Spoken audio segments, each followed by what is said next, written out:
Very much, Raquel. Good afternoon to everyone. It's indeed a pleasure to see such a big participation today. So let me first introduce myself. I'm Marco Ingrassia. I'm an Italian architect and urbanist, and I'm working at IAAC Barcelona, at the Institute for Advanced Architecture, as academic coordinator, and also in faculty in the Master in City and Technology. So today I'm going to have the pleasure to share with you the experience related to a project we started to develop 3 years ago. And it's a project called SuperBarrio. SuperBarrio, maybe some of you already know it. It's a urban game that we have developed at the Master in City and Technology for the city of Barcelona, and that afterwards started to develop and be applied in other cities. So I'm going to share a presentation, a very fast one, just to give you an idea of the project, and then I'm going to start to show you the demo from the tablet. So I would like to remind you that, as you can see in the website, it is possible to download SuperBarrio directly from Google Play. So in case you want, you can go to the website and find the link, or directly look for it in Google Play. So I hope you can see. Yes, apparently you can. So SuperBarrio, it's a tablet game. It's a game for tablet or smartphone, and it's a tool that uses gamification strategies to engage the citizens in the design of the public space. It is an open source online tool. So SuperBarrio objective is to widen the potential audience of participatory design processes, with the objective of overcoming the limit of those conventional methodologies. So it's working exactly in that framework that we have been talking about. SuperBarrio, we are now talking about this also because it's one of the best practices for the general catalog that we are building together with our partners.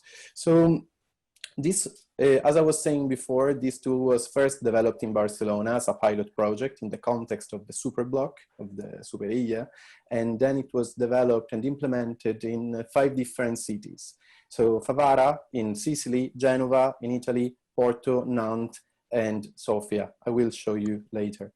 So as I was saying, this tool was developed in the context of the Master in City and Technology. The Master in City and Technology is a master that we held at IAAC Barcelona in Poblenou, and with a group of international students every year. And this is exactly the context where we developed this project together with students that are at the same time working on data visualization tools, AI, blockchain technologies, in order to understand how can we change the way how we approach cities thanks to digital technologies.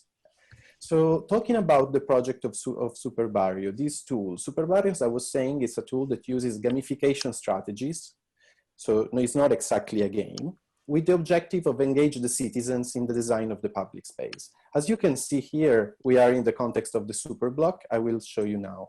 So what are the features of this tool? It's a tool that works for, first of all, for architects, urban planners, and public entities. This is the target. And the objective is to be offered to these entities as a tool to engage the citizens in the design of the public space, generating a process of education and creation of awareness in the citizens, communicating urban plans, but at the same time, being able to collect data about the user's behavior and about the user's desire, in case they want to share it with us, obviously. So their methodology is based on the idea that all the citizens and the players that play with this technology can design the public space, can develop a proposal for the empty public space, and using different modules related to different categories: culture, ecology, energy, and mobility. Here you can see the different modules that we have developed for the application for the first one in Barcelona. Let's talk a bit about the context. So the context is the context of the Superblock. So some of you, those of you who are from Barcelona, for sure know very well the project of the Superblock. Probably also some of you that are connected from other cities in Spain and in Europe, or international cities. This is a project that was developed in the area where IAAC is located. This is more or less here is IAAC, and this is the Superblock. It's a project that wants to radically transform the configuration of the city and its mobility, closing part of the streets, as you can see here, I guess, yes, you can see my mouse, closing part of the streets in order to gain more pedestrian areas, and have an optimized circulation in the peripheric streets. The internal part of this block that becomes a super block is therefore a pedestrian area with a very limited access for cars related to goods and also local citizens, neighbors. So this is the configuration of the city proposed by the superblock, with a very strong objective of reducing air pollution, which is causing in Barcelona premature deaths in a very high way, of course, and also very severe health issues in general. So what to do with 60% of more space, first question, but also how can we be able to engage the citizens in this process if we have this new public space? And this is exactly the context. In the moment, those from Barcelona probably know it, in the moment in which this project was started to be implemented in the first pilot area, there was 3 years ago, there was a very differentiated reaction from the public. On the one hand, you can see that spontaneously different citizens worked together in order to support the project, and others were against the project. Also because some of them felt that they were not involved. You can see here, als veïns volem decidir. So citizens, the neighbors, we want to decide. So how can we engage the citizens in the process? This is the idea of SuperBarrio. Start to talk to the citizen, giving to the citizens a more active role in the design of the public space, as a bit also we've been speaking about before, and using gaming technologies and a playful approach in order to engage them into the process, but also to push them also to work. So first of all, how can I get SuperBarrio? SuperBarrio can be downloaded from the Google Play Store, and this is exactly the screenshot. You can see that it can be downloaded on every Android tablet at the moment. And once it is downloaded, we ask the participants, the players, to insert their personal data. As you can see here, once they start to play, they have the possibility, as I was saying before, to locate the different modules in the public space. So the players can select the modules and place them in this space according to this menu that you can see here. I will show you from the demo. What is the impact? Each module belongs to a category, as you can see here. For instance, this is a basketball court and belongs also to the culture, because we believe that can also foster interaction. And every time that it is placed, it will have an impact also on the other categories, with generating a score, which can be negative or positive. The more the players play, the more they have an impact on these counters. You can see the different colors. So the counters measure the interaction between these modules to develop a balanced urban design. This is the challenge of the game: create a balanced urban design or a balanced proposal, bring and push the citizens, the player who wants to engage himself in the process, to develop a proposal that is also addressing the need of a wider community, and therefore this objective of being balanced. And in case they are able to do so, they will receive different awards, a bronze, a silver, and a gold medal, according to the amount of modules that they are able to place, and also according to the fact that this is balanced proposal or it is not. How did we start to work with that? So we have, first of all, an on-site test. This is something that we made 3 years ago, and we counted on the fantastic support of the local community of Superblock that, as I was saying before, also started to grow at the moment in which this project of Superblock was implemented. They worked with us, and we played with them in this area. It was also used by different citizens, and you can see, of course, some pictures of this. This is what happened. We were able to collect data from the different plays, from the different games. In just 3 hours, we had 75 players that placed all these modules. You can see all of them in this visual representation. And out of this data, that is geolocated data, so it's related to the space itself, we are able to understand specific patterns that emerge in the territory. So what are the areas of bigger interest? And what kind of categories do the players, the citizens, want to have in certain areas? You can see that in the Superblock, they started to work mainly in the squares, ignoring some of the streets. So what is this related to? How can we use this data? Can this data inform an urban design and an implementation proposal? But at the same time, is it possible to filter this data? We have developed with SuperBarrio a dashboard that's allowing whoever wants to have access to the data to filter this data and understand how different categories are present in different areas. We can start, therefore, to work with this content. We can start to work with this data and start to understand what kind of desires and what kind of needs citizens can have.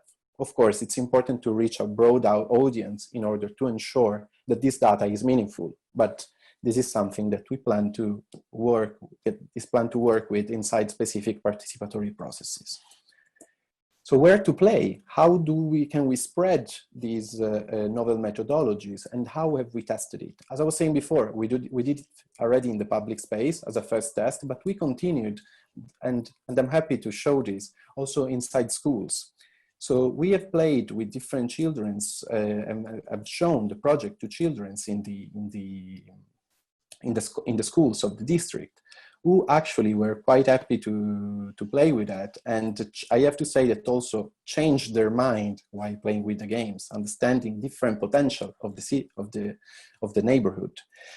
Schools, so engaging citizens and children who are many times not able to be involved in similar processes, but at the same time work again in the public space. We continue to bring this project in the public space, again, the super block itself, because it was also a good tool to attract not only residents, but also users of the area that are reaching Superblock only during the days, which in a context such as Barcelona, that it's characterized by such a big variety of users, it's also a very important aspect.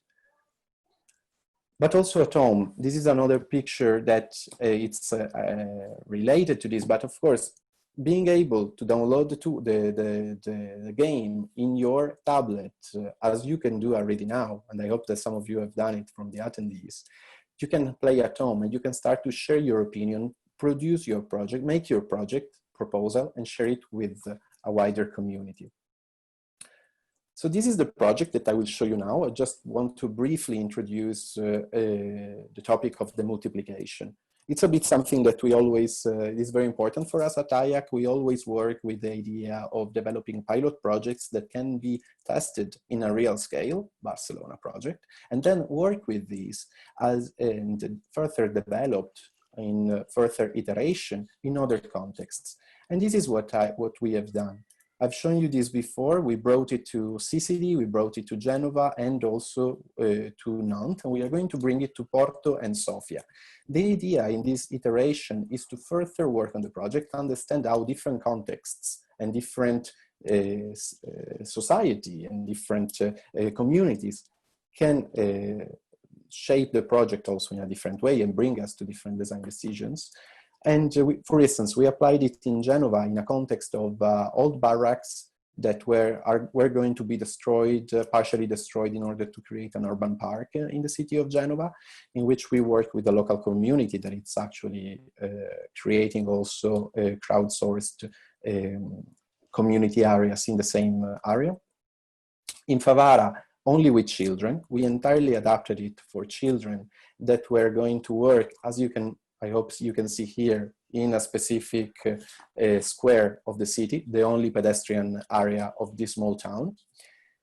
So how can also only a target of children can help us to develop the project? And then the SuperBarrio Urbinat project. What is Urbinat? Urbinat, it's a European project in which we are further developing the SuperBarrio, that it's financed by the European Commission as an Horizon 2020, and is developed in these 3 different cities. The general objective of the project is to work on the implementation of green corridors in evicted areas in European cities. And the tool of SuperBarrio is used inside so-called living labs in order to engage the citizens in making their own design for these green corridors. So how can they use SuperBarrio with different modules, such as that include also nature-based solutions, in order to design their own district and bring in this way also their content, their desires, themselves, and strengthen the community. So this is the last slide of this presentation. I hope that it was not too long. Now I'm going to share my the tablet of SuperBarrio so that I can show you a bit, and then if you have any questions, we'll be more than happy to answer. So I will, sorry, and now it's kind of technical direction. I will stop sharing here.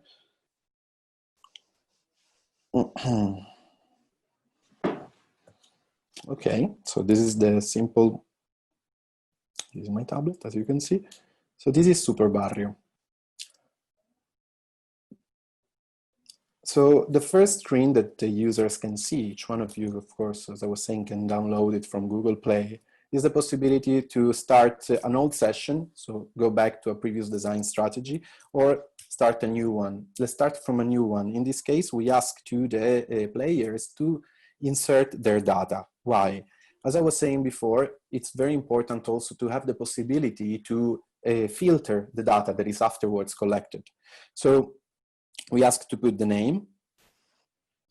As you can see, is Marco, my age, which unfortunately I cannot fake, as I was saying before.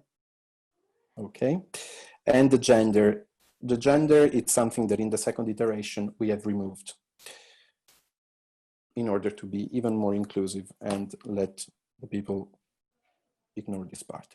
So this is what a user sees in the app. You can see that it is possible, and this is the real innovation of this project, to navigate the public space and in general the neighborhood of the superblock in 3D. So this is something that, as you can see, has been recreated in a virtual environment. You can recognize the Mediatek building, you can recognize Can Ricard and many other buildings. This is also the central block in which a new park has been created. So in the moment in which we implemented this project, the public space was completely empty. And therefore, we were offering to the citizens the possibility to insert their project. Let's say that we have this square. I'm now going to click here on the one of the menu in order to open the different modules. Now you cannot see it, but if I move it, okay, so I can see all the different modules, and I can also understand their impact on different categories. So this is a library, for example, or this is a public barbecue or a basketball court, etc., or a public gym. How can this public gym have an impact on the different condition of the district? So it doesn't have only a positive one. So it has a positive one on the community and a positive also on the ecology itself, on the environmental condition, because it's also producing, in this case, energy with the dynamo. And you can also see that it has a negative impact. So it is going, of course, to reduce the possibility of mobility in the district. Let's place it. I'm going to take it. As you can see that it appears here in the public space. Let's say that I want to locate it here. Now, you've seen that somehow, of course, a bit, the balance is changing. So I have more culture, less mobility. Okay, how can I implement mobility? I click on the red menu, and I have the possibility to place different car parking, bike parking, patinette station that can be rented, and a permeable square, which is a square that also is related to mobility, but it's reducing urban permeability. It's increasing urban permeability. Or also different elements such a bench. It is possible to place the bike parking, and you can see how the impact is changing. Perfect. So while playing, I can see that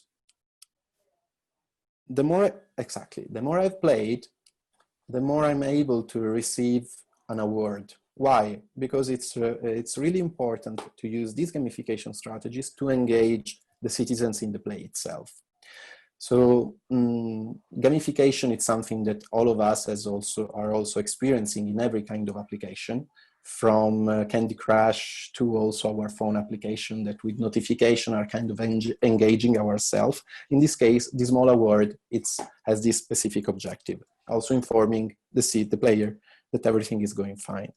It is possible, therefore, to place many other elements, such as a floor that, for instance, it's able to produce electricity, wind turbine, etc.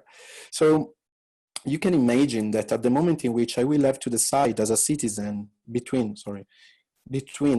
a food market that I don't know why it's so big, sorry. Okay, this is the correct one. If I have to decide between a food market or a car park in a context of a limited place, I will start to understand that my egoistic decision about probably my need of parking my car in front of my house can be confronted also and with the general needs of the community to have spaces for interaction.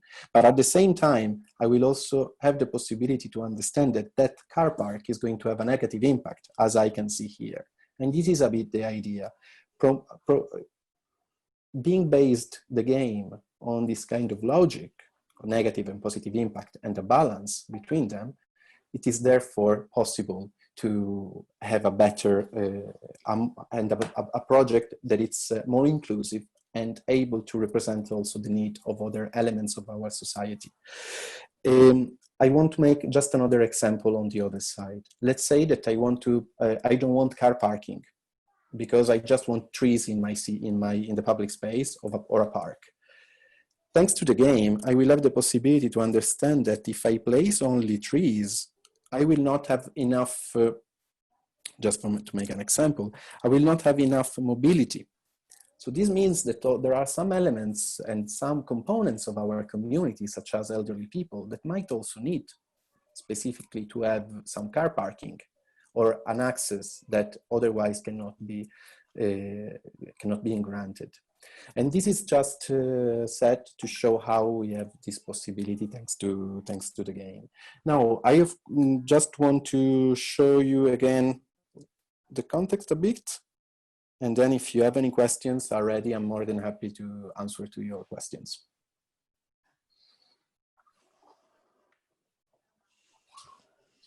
Thank you so much, Marcos. It was super interesting and very clear presentation. I see that we have one hand raised and another question. Maybe we can go for the written question, and when we give the floor to the attendee who raised the hand. The first question it's from Karim and asks, how are scores values assigned to each game component? And what drives the definition of a balanced urban design? Does balance look different depending on the specific context of the play area? That's a very good question. Thanks, Karim.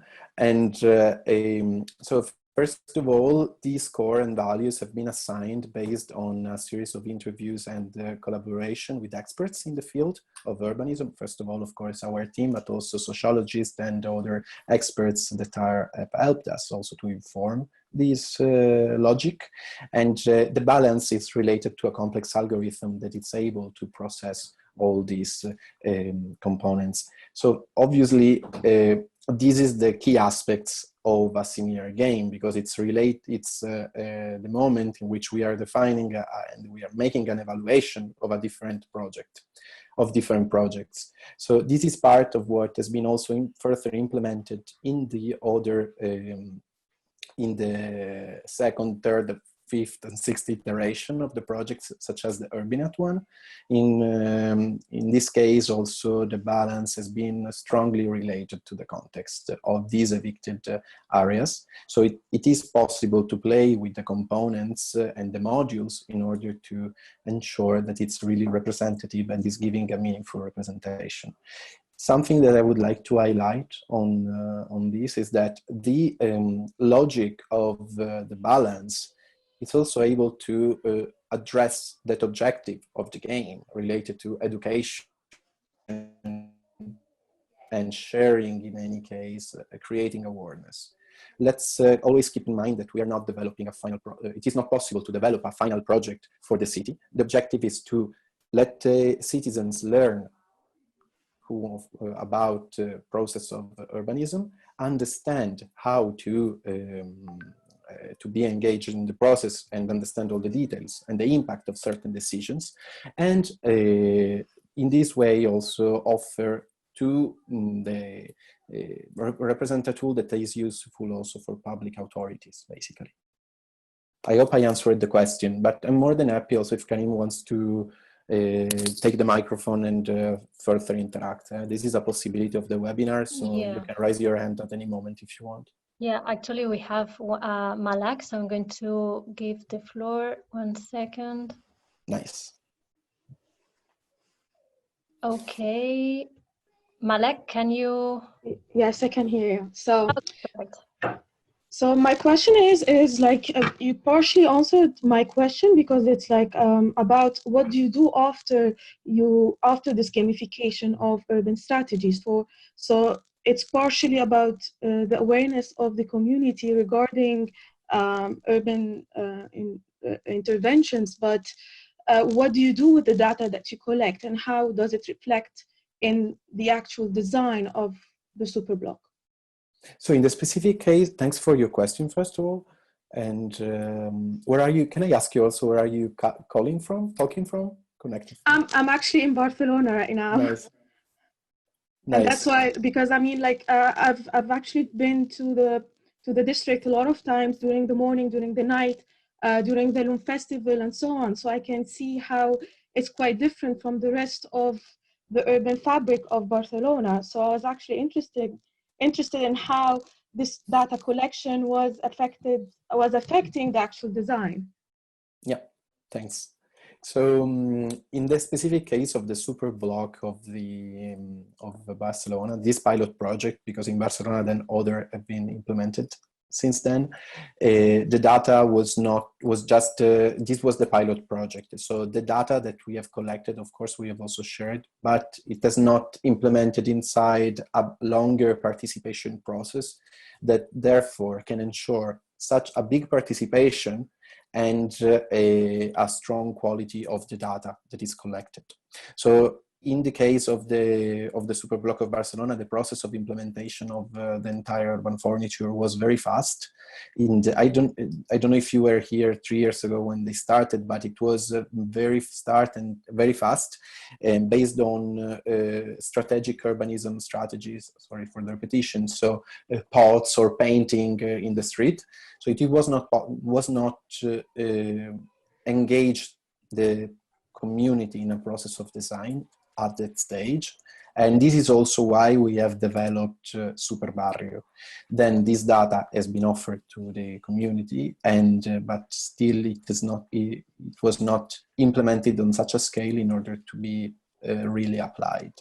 In the context of the Urbinat project, which is kind of really different, we are developing it, offering this data to the community and to the project itself, because maybe Chiara, correct me if I'm wrong, in these green corridors and in the living lab that we are implementing, the data it's used inside a specific participatory process. So it has more value in terms of data collection and also is working better, which is something normal with projects that are constantly developed according to different scenarios and case studies every time. I hope I answered your question. Yeah, you did. Thank you very much. Thank you. Exactly. In the specific case of Urbinat, people have to co-select some objects, or in that case are nature-based solutions, so solutions for the city based on nature, from a catalog. So in that case, we were presenting between the solutions that are coming from the catalog. People are dragging the solution from the catalog. And in this way, we collect data about which are the solutions that people want to implement. Okay. Okay, thank you. Thank you. So we have another question in the Q&A section. It's coming from Luisa Fernanda Pinto, and she's asking how to bring the community closer to this kind of urban gamification while avoiding widening the technological and social gap in these participatory processes. Thank you, Fernanda or Luisa. I don't know if you are also would like to open your micro and also tell us from where you're connected from. Otherwise, of course, we can also proceed. So that's also a very, very important question, the social and technological gap. First of all, the idea of a technological gap has been crucial in the development of SuperBarrio. That's why also a tool such as a very simple tablet application that can be used on tablet, that can be rented by the same public authority and community managers in order to be used in specific moments, it can represent a very useful tool. Also, the gap itself can be overcome thanks to facilitators. In the moment in which we have implemented and tested the project, it was very useful for specific sections of our local community. So for elderly people, it was fundamental. And also for children, it was, while for children, it was completely not needed. So absolutely, this is an element. So a facilitator can help in the process.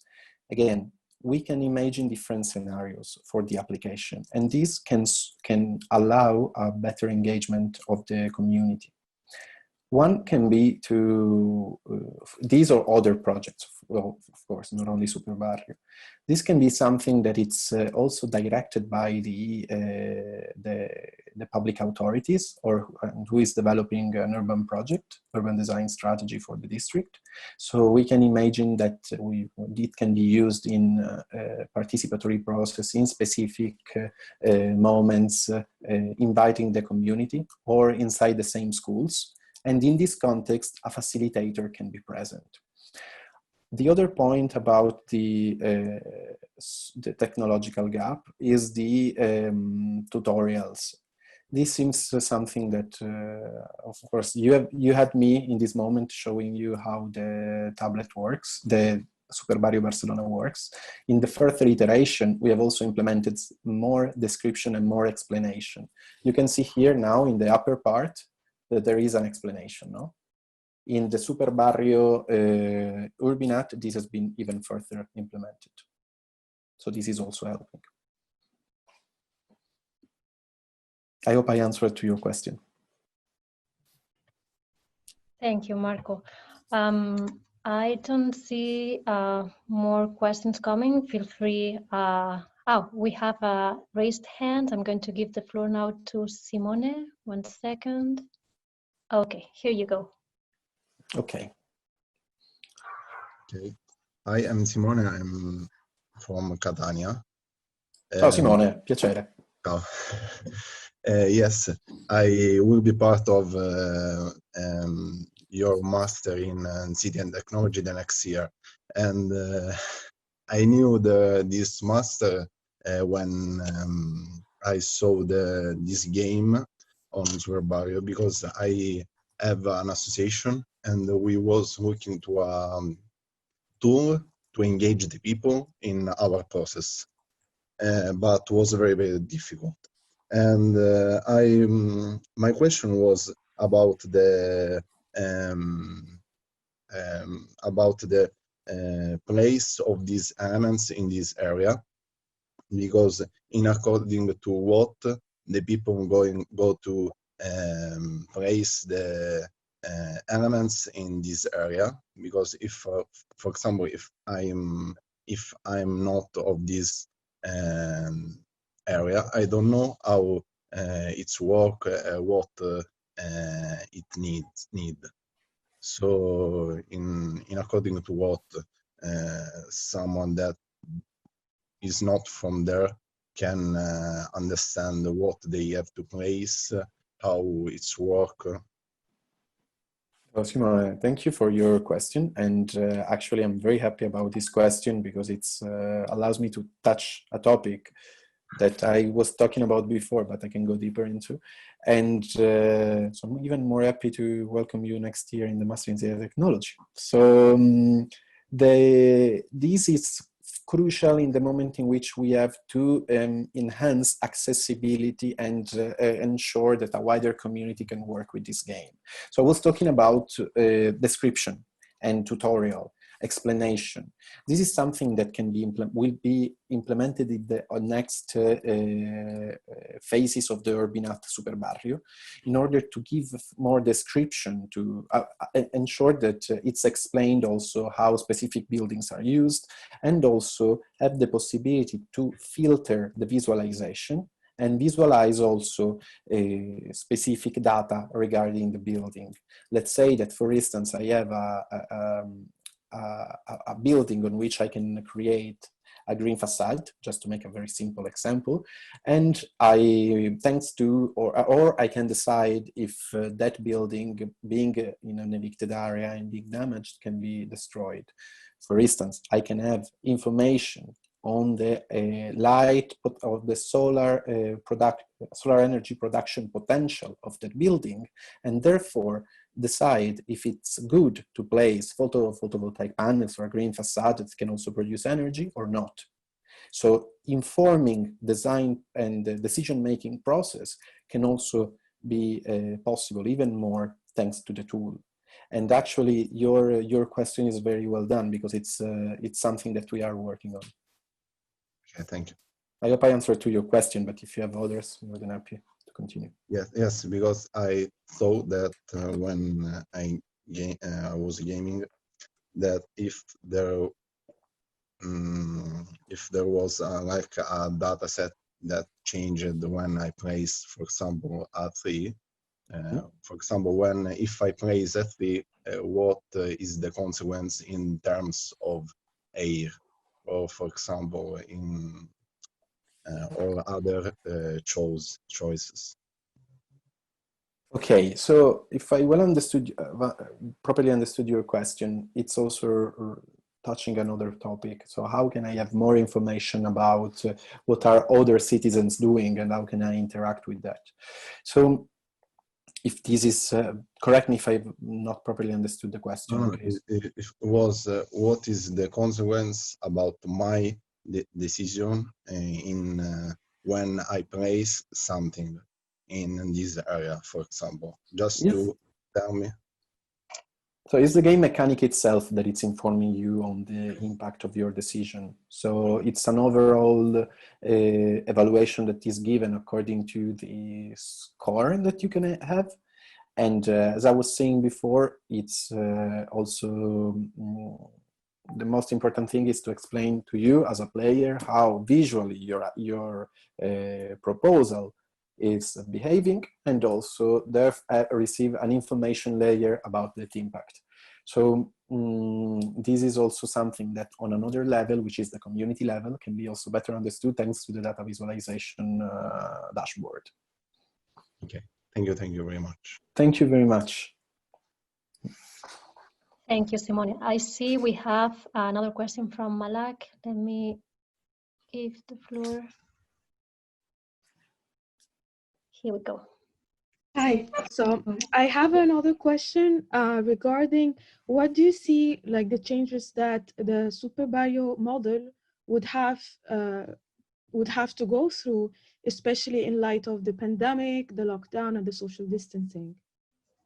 That's a lovely question, and indeed it's very, very important. I think that being a platform, it's also, I mean, and an open system that it's accessible also to further changes and can be shared also to different communities to further change it. There is for sure the possibility to include a layer of information about this. Just make an example. I would like to make an example that I'm thinking about right now.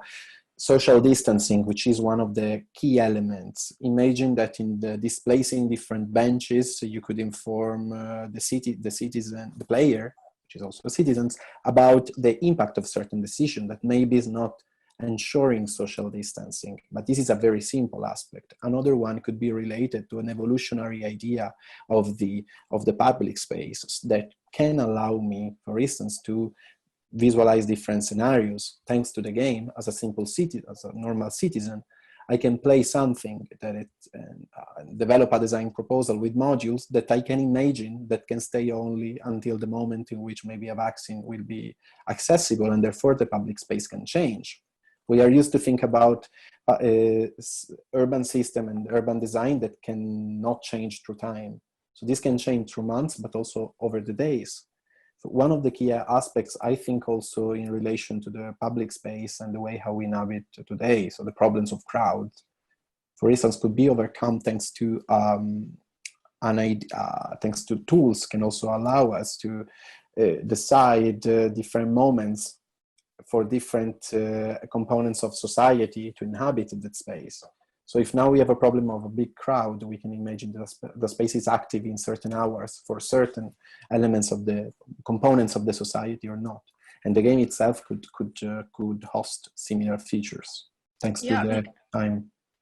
Yeah, because what was quite interesting from my observations, like in the allowed hours where we are allowed to go outside, the people are actually using the public space differently. They're even developing ownership to the street, where like people are have this tendency to walk on the street itself, not the pavement, because of this sense of freedom, or like maybe I don't know, for more social distancing, because of the pavements are not that wide enough for the amount of people out there.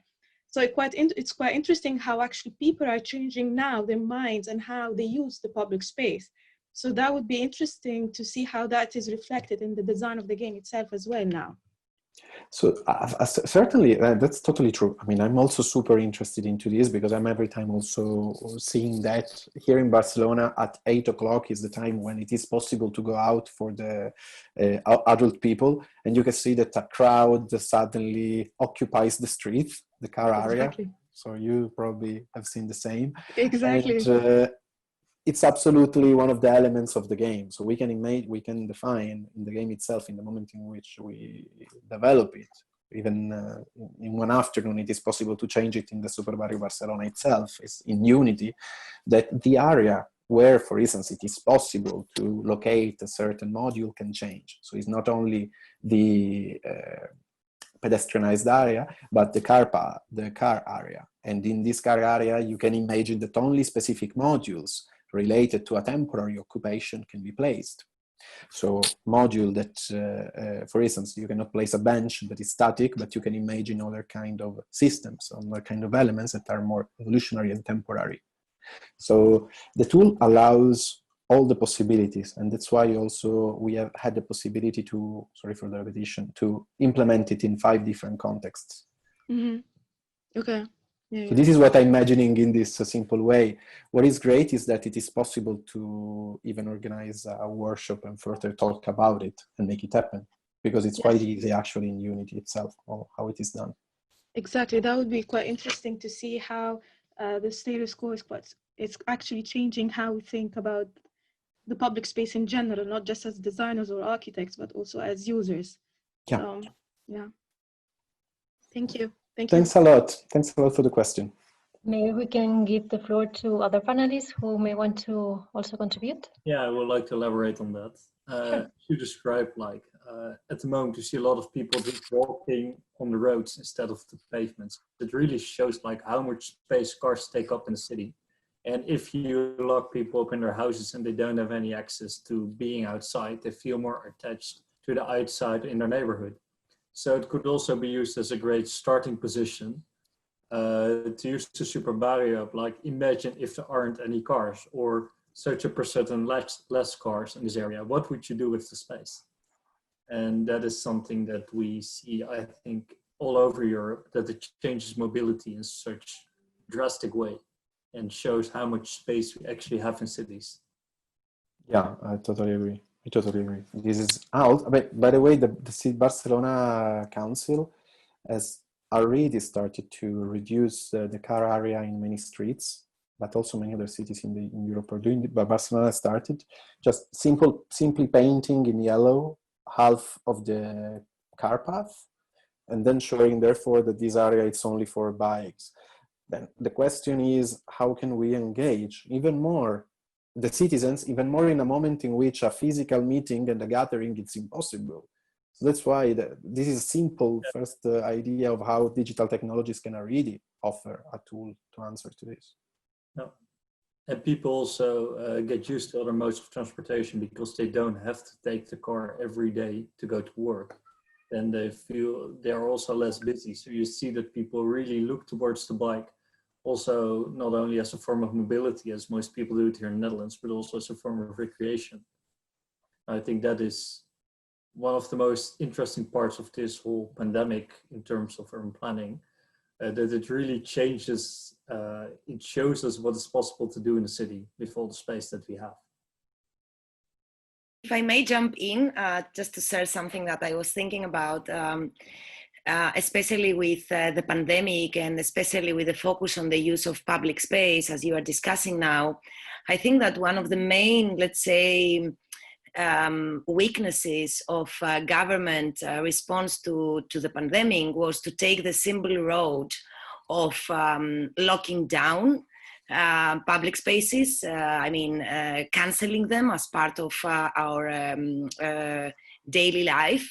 And I wonder, and we are also working on a couple of projects on that topic at IAAC and the MACT this year, but how come we haven't thought that public space can also be used in a more dynamic way, based on a time base that could be offered to certain citizens, you know, like 2 square meters per person that has, I don't know, 1 or 2 hours per week just for them, being able to somehow understand that the planning of public space and the use of public space is not just a black and white scenario, whereas we use them in a crowded and uncontrolled way, or we don't use them at all, but somehow can be an intermediate way, and technologies can help us to do that, because they can give us optimized ways of how to do that based on the amount of residents in the area, based on the square meter per habitat that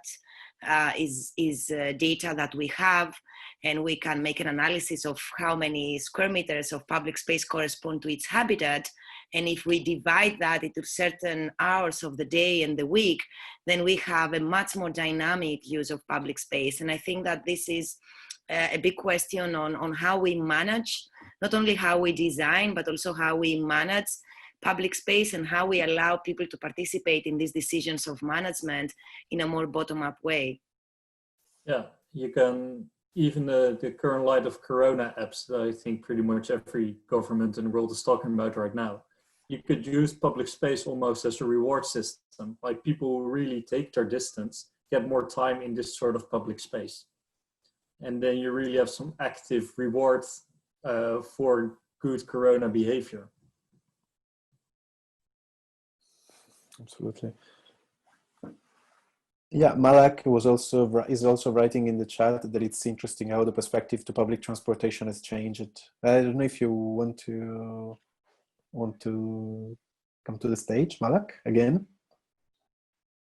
Instead of me reading the question, might be even better. Raquel, do you think we can give? Yeah, I just gave up. Nice. Hello, Malak. Like, building on your conversation right now, it's also quite interesting, like the changes of not just to the public space, also public transportation. Before, especially here in Barcelona, for example, it was the easiest way of going somewhere, like just take the metro, the bus. But now people think twice before using the public transportation and actually prefer either cycling or walking, which was something like not very like favorable as now. So it's like another level of change is actually how we move in the urban space as well. So it's just a note on what you were saying before. Yeah, I totally agree that there are a lot of standards that they are at stake, and therefore, I mean, it is important to start thinking what kind of these changes we want to continue keeping as part of our urban environment and our lifestyle, and which ones we can learn from in order to change the way that the urban is being planned and managed. I think that the fact of not using public transportation is not maybe the best scenario. I mean, if we think the necessity of people moving and commuting to their work or to services in the city this is a fundamental aspect to reduce car. But on the other hand, if we manage to have a city that it is planned in a way that all services, or at least fundamental services, are within walking distance, then, you know, like the whole idea of public transportation is also taking another dimension in terms of the amount of use that we're giving it now. Yeah, that's true. It's like, it's balancing the necessary versus like the responsibility towards the, not just the community, but the environment as well. So it's quite a challenge for the future planning. So we'll see how it goes.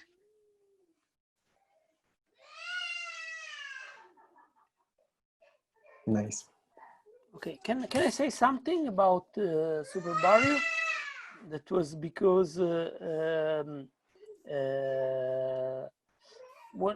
what I think the real limit of SuperBarrio is a super effective educational machine. I mean that you can use SuperBarrio to make people more capable to understand that you have limited resources. If you make a choose, something happens, and you cannot have everything. But there is another point that for me is really critical of SuperBarrio, and this point are the boundaries. I mean that when we talk about urban planning, we think about systems. We think that it's not the same thing is if near to my boundaries there is an hospital or if there is a factory. Is quite different things. So it's really not so much educational stuff to have really strict margins, and over these margins there is nothing else, because it's not so true that the neighborhood, what happens over the other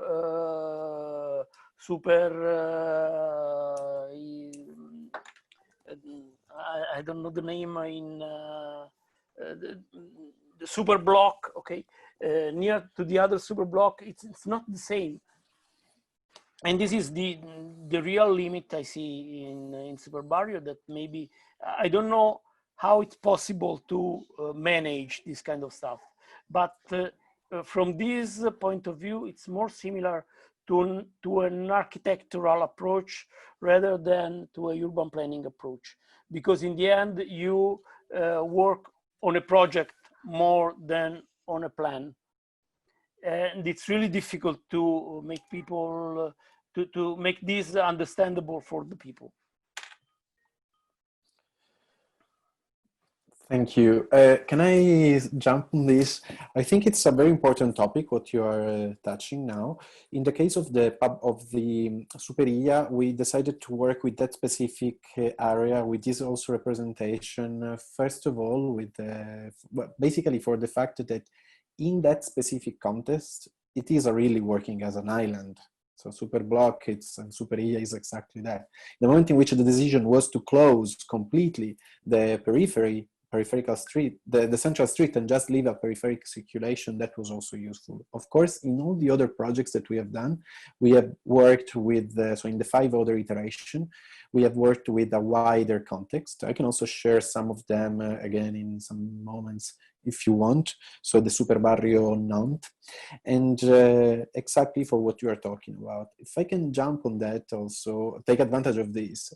In the data representation, the data collection and visualization that we have been working on also, we have developed the possibility also to create different layers in this representation. So there is the data about what the citizens desire, but also data regarding mobility, that it's something, and public transportation or goods and the resources circulation inside the city.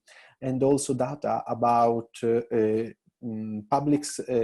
public buildings that are in the area itself. which can also, and the surrounding, which are attractors and generator of users' mobility and behavior. So we are absolutely worked on that.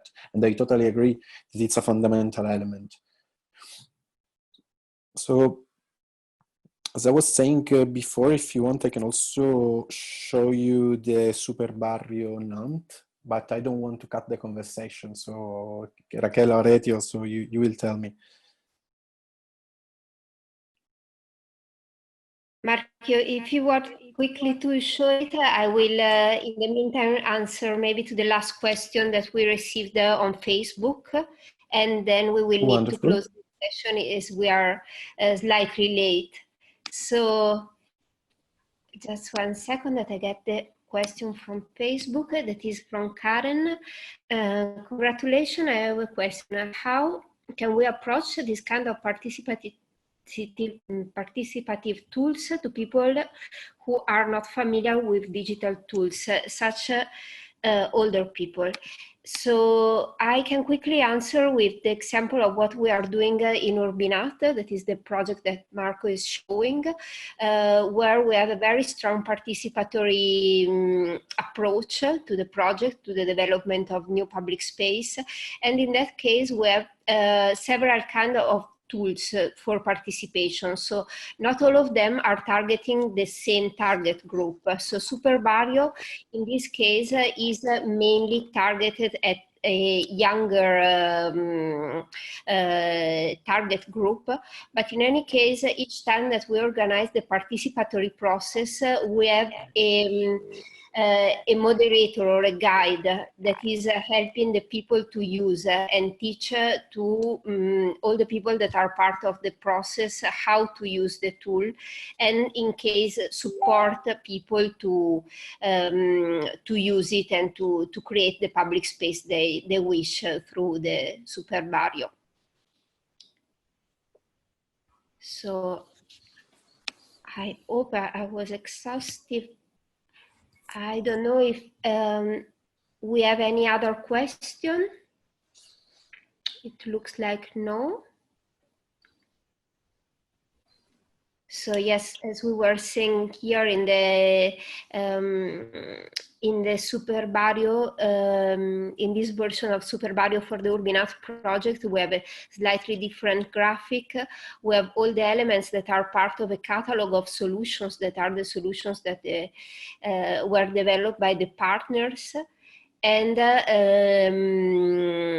the participants to the process can drag the solutions within the selected area, that is the project area, creating the, let's say, the configuration that they prefer. We are collecting the data in order to extract a logic in the that will help us to the creation, for the creation of the project.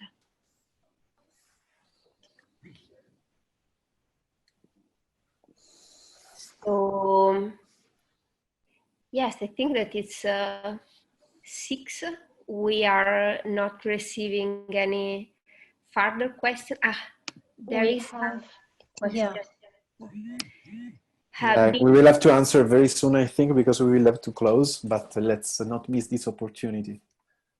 Okay, just these two questions, and then we will close the session.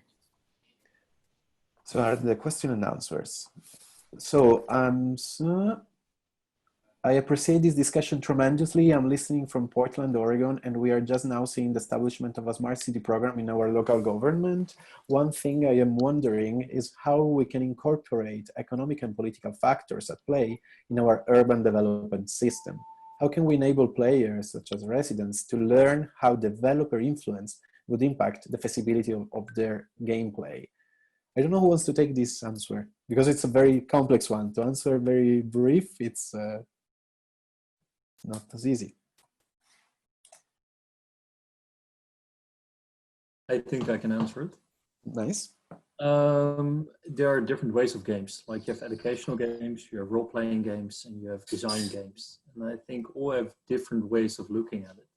Role-playing games, for example, are really good at showing different players, residents, how different actors look at it. What are the different objectives that have to be met by different stakeholders? And therefore, role-playing games could really work well for those. And as you see, auto redesign that I talked about earlier before, it's a combination of connecting design to role-playing. So see who wants what, who needs what are compelling arguments to find an even level. And we have a beautiful Dutch word for that, and it's called polderen. I'm not sure what the English translation is. It might even be the same. It's about looking at all the different ideas that are within and try to find compromise between them. And if you then look at the game as SuperBarrio, for example, who try to quantify the context of it, that's a very difficult thing to do, especially if you try to make it bigger and try to still make it understandable. But if we can connect that with a good data set behind it, you could actively see, like, if you change this, what would be effectively on the data? And then people can start to play around and fine tune a little bit to see if they can find the optimal solution for it. And I think that's in the end what urban planners and architects always try to do. Try to find the optimal solution in it for different actors, different stakeholders, but also budget-wise, climate-wise, mobility-wise. I hope this answers your question, Karim. Thank you.